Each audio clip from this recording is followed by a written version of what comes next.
Hi guys, welcome to Sihle's 2 Cents. My name is Sihle Simelane. Sihle's 2 Cents is about South African film and theatre reviews, my thoughts, opinions and lessons that I get from all of them that I am watching. Please don't forget to like, comment, share, subscribe, tell your friends, tell their friends, tell their friends. Without further ado, let's get into the video. Now, welcome back. Welcome to season 1, episode 5. Yeah, it's been a long time coming, but anyway, today's film we'll be looking at the movie Blessers. It's a 2019 film that was directed by Ria Kangaka or Kangaka. Excuse me if I'm butchering your surname, with all due respect. But yeah, it's a 2019 film. Its IMDb rating was 6.8 out of 10. Some of the comments that I read was that people were disappointed with the ending. Now, I'm going to be very honest. This review is very honest. I watched this film back in 2019 or 2020 and I didn't go back to rewatch it. I said to myself, let's hit this raw. Let's see how good my memory is, and so I'm gonna need y'all to be very patient with me. So the synopsis, thank you.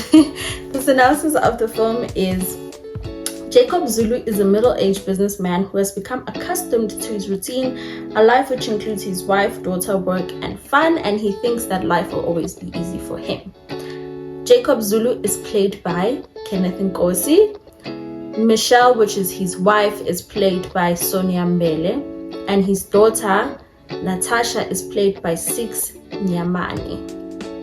So I completely don't remember how this movie starts. What I do remember about this film, right, is that the daughter is very spoiled. So obviously she's your typical rich girl from Johannesburg. She is very spoiled by her parents. Her parents have a seemingly good marriage. Like, everything is grand with this family. The father is a semi-what successful businessman. They have a very lavish lifestyle. But we continue to see that actually the parents don't click as well as they're trying to portray this to the daughter, and they think the daughter doesn't notice, but actually she does. She's like in her mid-20s. She's still trying to figure out what she wants to do with her life. She has done this, she has done that. There's nothing she hasn't done. So the one night, the father just won this successful, I don't remember if it was a meeting or a tender, but he won, and his friend was like, yo bro, let's go out to celebrate. And he's like, I'm not in the mood. He's like, no, trust me, this is a different type of celebration. So they go to this house party for older men, and this house party has young girls in lingeries and bikinis. You know, there's like orgies happening. There's people in the hot tub who are naked. Like, it's giving what they say these older successful businessmen would like to have when celebrating. So he's very uncomfortable because he's never cheated on his wife. He's a loyal husband despite the challenges they may have. His friend is like, man, no one will know. And he's shocked because he thought his friend was someone who shared the same values as him, but it turns out he is not. So fast forward, he does something with a girl, but it wasn't to the extreme extent. I don't remember if all she did was foreplay on him and he did nothing. And obviously there's a form of exchange of money that takes place. So he goes home later, you know, everything is grand, and his wife is obviously very snappy. I think this was the first time for me I had seen Sonia Mbele play a different character to what I was typically used to, which is your quiet, yes wife type of woman. Here she's like, listen, I'm that girl and I know it. So she then complains to her friend that, friend, my marriage is tiring. I haven't engaged in sexual intercourse with my man in so long and I'm dry down there. Her friend's like, Mama, I've got you. So her friend is actually her husband's friend's wife. So the man that took Jacob to that place, his wife is also friends with Michelle. So Michelle's friend is like, yo, I can hook you up. There's a hotel situation that takes place and you basically sleep with male escorts, as they call them sometimes. And yeah, everything is grand. So she's like, what? She's like, yeah, cool. So in another spectrum, there's a boy who's trying to get his life together, or a man trying to get his life together. He's trying to hustle, but rent is due. He just got kicked out of his place with his friend. They're stranded. They have absolutely no idea what they're gonna do. I forgot what his profession is, but I think it had to be in the media space, honestly. So cool. His friend is like, bro, I've been doing this thing that has been wrecking me up, guap. I think you should join it. He's like, what do you do? He's like, I'm an escort. He's like, explain. He's like, basically, older women bring me to a hotel. I give them what they want. They give me what I want, and I'm sorted. And his friend is like, so he tries it out. This family. So he tries it out, and then he meets Michelle. So they're both extremely nervous. They both don't let it be known that this is actually my first time. Oh no, Michelle does. Michelle says this is my first time, and he's obviously like, no, don't worry, I'll do everything I can to make you feel relaxed.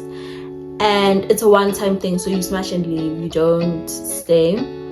So they do the deed. He gets some money. Life is low-key starting to pick up.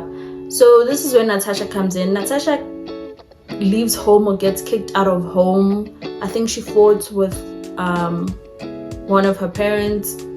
She leaves home, she goes and stays with her friend. Her friend, fast forward a couple of months, her friend's like, dude, you can't stay here forever and do absolutely nothing. You're dependent on your parents. You can't pay for everything. They're not giving you any pocket money.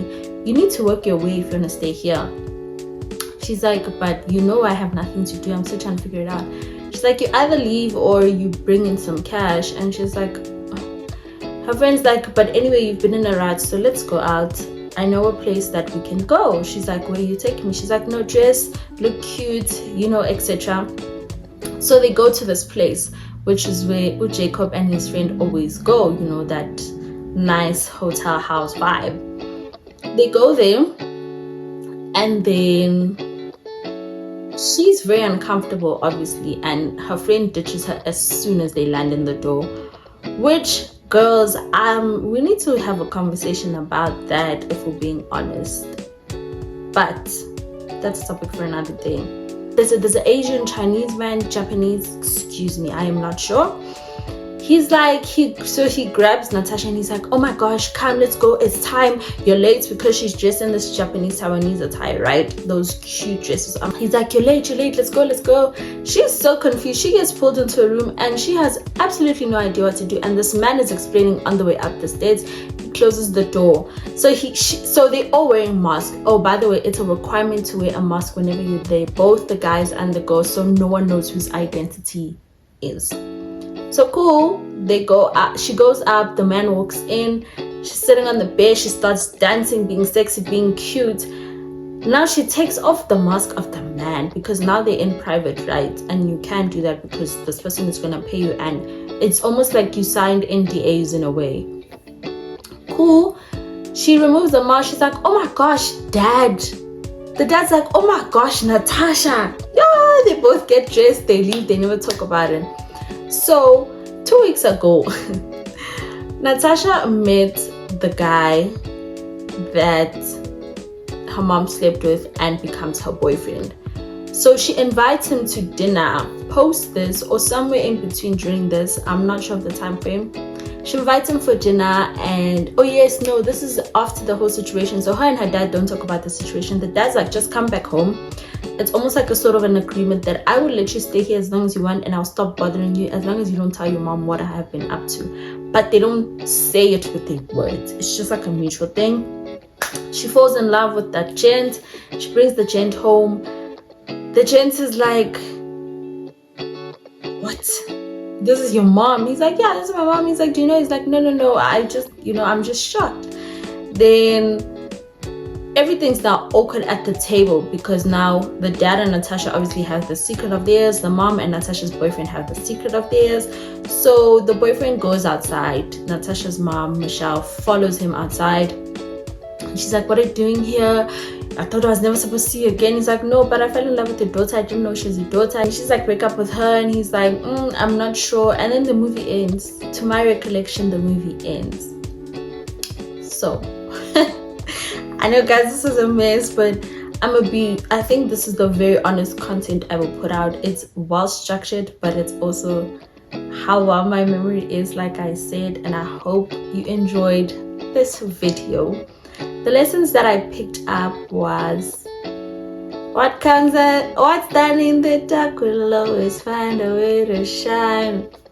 I mean, obviously not by the person you wanted to. I think for me, the lesson that I picked up is we live in a crazy world, bro. You could literally be dating your sibling and you wouldn't even know. You could be dating your mom's ex and you wouldn't know. It's wild.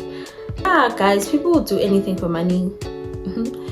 People will literally do anything for money. But also, I think sometimes it happens where you find yourself in situations where you are forced, I use the word forced very loosely, to do things to get money, because like Natasha didn't have to, she didn't want to, but the circumstance prompted her to. And so don't judge a book by its cover. It's also very important who you befriend. It's also very important not to put your expectations of other people on other people. And I say this because of Mr. and Mrs. Zulu, who expected their friends to have a certain standard but realized that they don't. And it's not that the people were putting on a facade, it's that they expected something because of how the people carried themselves. I think the most important thing that I got from this film is that you should allow yourself some grace and never seek for validation or celebration from anything that isn't what you're accustomed to and what you live in. But also remember to always celebrate yourself and your wins. I hope y'all enjoyed this very different video to what we're used to.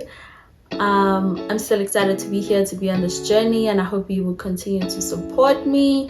Thank you so much for 45 subscribers. I truly appreciate it. I'll see you on the next video. Bye.